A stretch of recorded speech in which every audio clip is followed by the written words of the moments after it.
Doctor نے ابا کو سخت ہدایت کر دی تھی کہ وہ کام کا دباؤ کم کر دے اور اپنی صحت کا خاص خیال رکھے، مگر ابا نے یہ سوچ کر ڈاکٹر کی بات کو ہی نظر انداز کر دیا تھا کہ اگر وہ گھر پر ہی بیٹھ گئے تو سست پڑ جائیں گے، تو پھر گھر کے اخراجات کون پورے کرے گا، کیونکہ اشر بھی اس وقت پڑھ رہا تھا اور اسے کوئی نوکری بھی نہیں مل سکتی تھی، اس لیے ابا آرام کرنے کی بجائے کام پر جاتے رہے تھے۔ اشر اس وقت انٹرمیڈیٹ کر رہا تھا اور ابا کی خراب طبیعت کو دیکھ کر وہ بھی پریشان رہنے لگا تھا۔ تب سے ہی وہ پڑھائی کے ساتھ ساتھ ابا کا اور سارے گھر کا بھی بڑا بن کر خیال رکھنے لگا تھا اور کبھی کبھار گھر کے کاموں میں اماں کی مدد بھی کر دیا کرتا تھا۔ میں اس وقت چھوٹی تھی، مگر میں اتنا ضرور سمجھ سکتی تھی کہ ہماری فیملی اس وقت ایک مشکل دور سے گزر رہی تھی اور ہمارے حالات بھی دن بدن بگڑتے ہی جا رہے تھے۔ ابا کی بیماری کے بعد اماں پر بھی زیادہ بوجھ آ گیا تھا،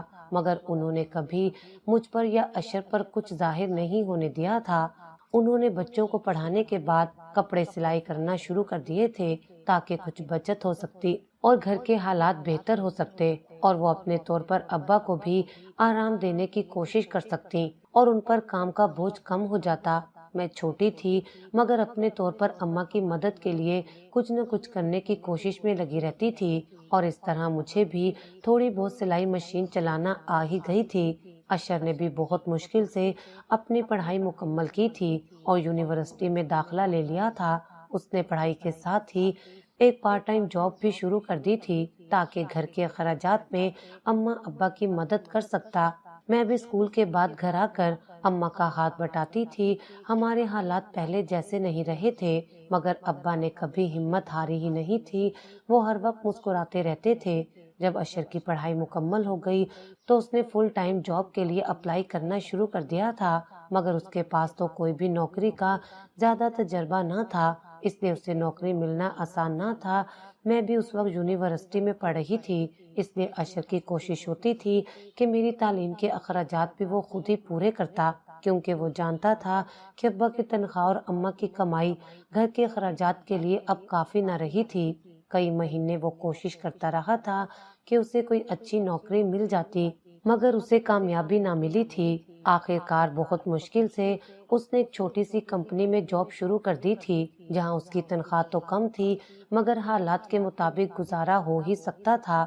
اشر بہت سمجھدار تھا، اس لیے اس نے ہمیشہ اپنی خواہشات کو پیچھے رکھ کر ہماری ضرورت کا خیال رکھا تھا۔ وہ ہمیشہ مجھ سے یہی کہتا تھا کہ اگر مجھے کسی بھی چیز کی ضرورت ہو تو میں اس سے مانگ لوں، کیونکہ وہ نہیں چاہتا تھا کہ میں اپنی ضرورتوں کے لیے اماں ابا میں سے کسی کو پریشان کرتی۔ میرا بھائی اشر مجھ سے بے انتہا پیار کرتا تھا اور مجھے لگتا تھا کہ میں خوش قسمت بہن تھی جو مجھے اشر جیسا بھائی ملا تھا، مگر میں اس وقت یہ نہیں جانتی تھی کہ میں خوش قسمت نہیں بلکہ بد قسمت تھی، اور میری زندگی میں اشر کی وجہ سے ہی ایک قیامت آنے والی تھی۔ جب ابا کی طبیعت کچھ زیادہ ہی خراب رہنے لگی تو ابا نے ایک دن اشر کو اپنے پاس بلایا اور اس کو سمجھانے لگے کہ اب وہ اپنے پیروں پر کھڑا ہو چکا تھا تو اپنا گھر بھی بسا لیتا، کیونکہ اماں ابا چاہتے تھے کہ اس کی شادی کے بعد جلد از جلد مجھے بھی اپنے گھر کا کر دیتے۔ اشر نے تب تو اپنی کسی بھی ایسی خواہش کا اظہار نہیں کیا تھا، بلکہ وہ اماں ابا کو یہی کہتا رہتا تھا کہ ابھی اس نے شادی کے بارے میں کچھ نہیں سوچا، مگر جب ابا کی طبیعت زیادہ ہی خراب رہنے لگی تھی تو مجبوراً انہوں نے اماں سے اشر کے لیے لڑکی تلاش کرنے کے لیے کہہ دیا تھا، کیونکہ وہ اپنی زندگی میں ہی اشر کے گھر کو بسا ہوا دیکھنا چاہتے تھے اور میرے فرض سے بھی سبکدوش ہونا چاہتے تھے۔ اماں نے بھی آس پاس نظر دوڑانا شروع کر دی تھی، مگر جب اشر کو اس بارے میں علم ہوا تو وہ کہنے لگا تھا کہ پہلے وہ مجھے رخصت کرنا چاہتا تھا، اس لیے اس کے لیے اماں کوئی لڑکی نہ دیکھتی بلکہ میرے لیے کوئی اچھا سا رشتہ تلاش کرتی۔ اماں نے اشر کو سمجھانے کی کوشش کی تھی کہ وہ بڑا بھائی تھا، اس لیے وہ پہلے شادی کر لیتا، مگر اس نے بھی اماں کو صاف صاف کہہ دیا تھا کہ پہلے وہ میری ذمہ داری نبھائے گا، اس کے بعد ہی اپنے بارے میں سوچے گا، اور آخر کار اماں میرے رشتے کے لیے مان گئی تھی۔ میرے گھر والے چاہتے تھے کہ میرا رشتہ کسی ایسی جگہ پر ہوتا جہاں لوگ میری عزت کرتے اور میری ساری زندگی سکون سے گزرتی، مگر نصیبوں کا لکھا بھلا کون ٹال سکتا ہے۔